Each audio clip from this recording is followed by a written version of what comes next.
એક ભૂલ અને બધું છીનવાઈ જશે. અપરા એકાદશીએ જોજો આવી ભૂલ ના કરતા. હિન્દુ ધર્મમાં અપરા એકાદશીનું એક વિશેષ મહત્વ છે. આ એકાદશી જ્યેષ્ઠ મહિનાના કૃષ્ણ પક્ષમાં આવે છે. જો તમે ગરીબીથી પીડાઈ રહ્યા હોવ તો આ દિવસે પર તુલસીની પૂજા અને અમુક ખાસ ઉપાયો કરવાથી તમારા ભાગ્યના દ્વાર ખુલી શકે છે. હિન્દુ ધર્મમાં એકાદશી તિથિનું વિશેષ મહત્વ છે, જેમાં જ્યેષ્ઠ મહિનાના કૃષ્ણ પક્ષ પર આવતી અપરા એકાદશીનું એક અનોખું વિશેષ મહત્વ છે. અપરા એટલે અપાર પુણ્ય અને લાભ આપતી તિથિ. વર્ષ 2026માં અપરા એકાદશી 13 મે ના રોજ ઉજવવામાં આવશે. આ દિવસે એક દુર્લભ ગ્રહ સંયોગ બની રહ્યો છે, જે નાણાકીય મુશ્કેલીઓ અને દુર્ભાગ્યને દૂર કરવા માટે કારગર સાબિત થઈ શકે છે. એવું મનાય છે કે આ દિવસે ભગવાન વિષ્ણુ અને લક્ષ્મી માતાની સાથે પૂજા કરવાથી પ્રેત યોનિ અને અજાણતા પાપોમાંથી મુક્તિ મળે છે. જો તમે પણ ગરીબીથી પીડાઈ રહ્યા હોવ તો અપરા એકાદશી પર તુલસીની પૂજા અને અમુક ખાસ ઉપાયો તમારા માટે ભાગ્યના દ્વાર ખોલી શકે છે. ધન પ્રાપ્તિના ઉપાયો.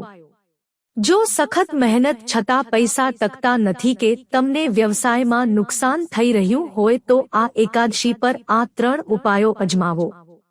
પીળી કૌડી ઉપાય. એકાદશીની સવારે ભગવાન વિષ્ણુ અને લક્ષ્મી માતાના ચરણોમાં 5 પીળી કૌડી અર્પણ કરો. આ પૂજા પૂરી થયા બાદ તેમને લાલ રેશમી કપડામાં બાંધીને તમારા તિજોરીમાં મૂકો. આ વિધિમાં ધન આકર્ષવાની ચુંબકીય શક્તિ હોય છે. દક્ષિણાવર્તી શંખ સાથે અભિષેક. ધનની દેવી લક્ષ્મી માતાને પ્રસન્ન કરવા માટે દક્ષિણાવર્તી શંખને કેસર મિશ્રિત દૂધથી ભરો અને પછી ભગવાન વિષ્ણુનો અભિષેક કરો, જેનાથી તમારા ઘરમાં ક્યારે અન્ન અને પૈસાની અછતનો સામનો નહીં કરવો પડે. કેસર અને હળદરનું તિલક. આ દિવસે ભગવાન વિષ્ણુને હળદર અને કેસરનું તિલક લગાવો. આ સિવાય તમારા ઘરના મુખ્ય પ્રવેશદ્વાર પર હળદર સાથે સ્વસ્તિક દોરો.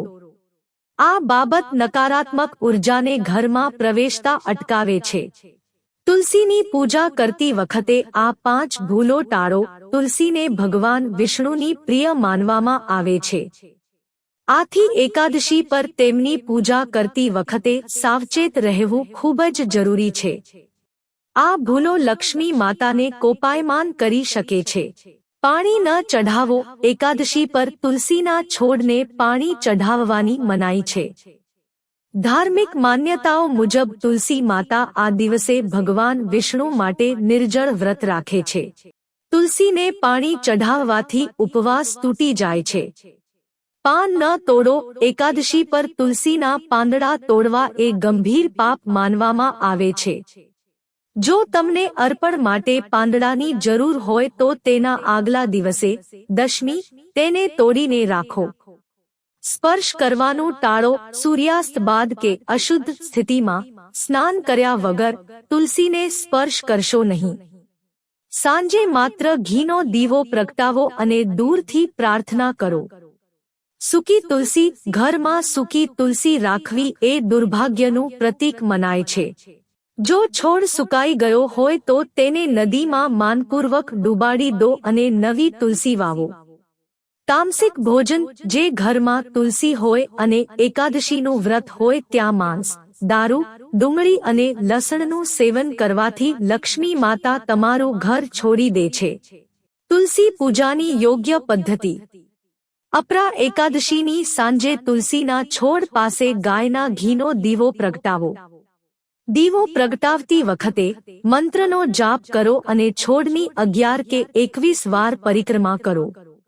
આમ કરવાથી તમારા ઘરની આર્થિક સ્થિતિમાં ઝડપથી સુધારો જોવા મળશે.